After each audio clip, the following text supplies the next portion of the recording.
C'est l'heure maintenant du journal de l'économie avec Johanna Citruc. Bonjour Johanna. Bonjour David. On reparle de cet anniversaire, de cette élection de Donald Trump le 8 novembre 2016, il y a un an tout juste, un an plus tard.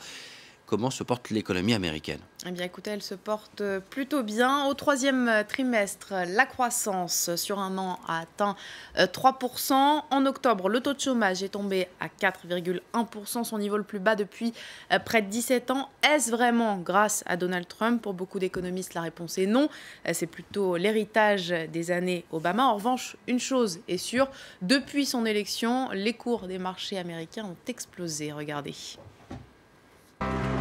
La victoire de Donald Trump commença par un moment de flottement sur les places asiatiques, mais à l'ouverture des marchés américains, le ton de l'année à venir fut donné.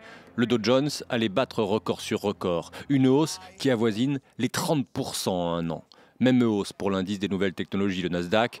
Quant au S&P, qui regroupe 500 des plus grandes sociétés cotées aux États-Unis, il n'a augmenté entre guillemets que de 21%. Les marchés ont été portés par la promesse d'une réforme fiscale sans précédent, réforme que viennent tout juste de présenter les élus républicains devant la Chambre des représentants et dont l'un des axes forts est une baisse historique du taux d'imposition. Les marchés ont sans doute été portés aussi par le profil de Donald Trump, un homme d'affaires devenu richissime, notamment grâce à l'immobilier. Lui, régulièrement se vante de son bilan économique. Depuis l'élection du 8 novembre, le marché des actions a engrangé 5 200 milliards de dollars.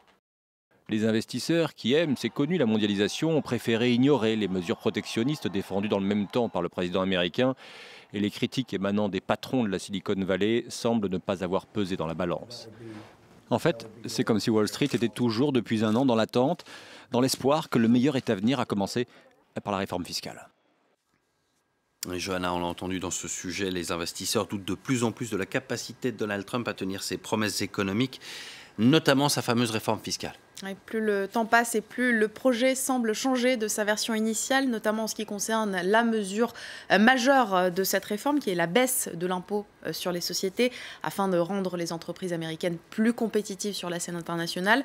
À la base, Donald Trump avait promis de le faire passer de 35, un peu plus de 35 à 15%. Finalement, ce sera 20%. Et puis, au lieu d'être immédiate, eh bien, cette diminution pourrait se faire de façon progressive sur toute la durée du mandat de Trump. Par ailleurs, cette réforme fiscale devrait creuser le déficit budgétaire de 1500 milliards de dollars sur 10 ans. Donc ça inquiète.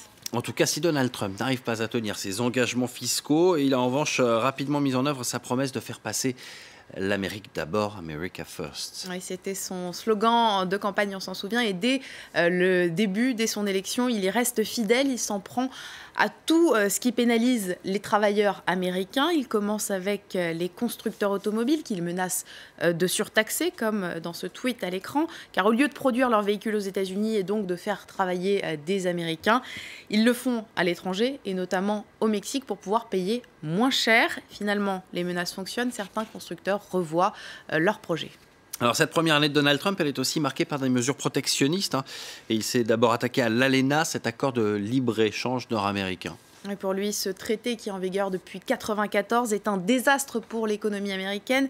Il l'accuse d'être responsable encore de pertes d'emplois aux États-Unis et impose ses partenaires de le renégocier. Alors il y a déjà eu 4 sessions de renégociation et les discussions doivent se poursuivre en 2018, donc c'est pas encore gagné. Et puis en parallèle, Donald Trump signe l'acte de retrait des États-Unis du TPP, le partenariat transpacifique. L'objectif de cet accord négocié pendant des années par Barack Obama était pourtant de faire contrepoids à la Chine qui prend de plus en plus d'ampleur dans le commerce international. La Chine que Donald Trump a aussi longuement critiqué durant sa campagne et durant ses premiers mois de mandat. Et il s'y trouve en Chine. On y reviendra dans la suite de nos éditions d'ailleurs. Merci beaucoup Johanna Citruc pour ce journal de l'écho.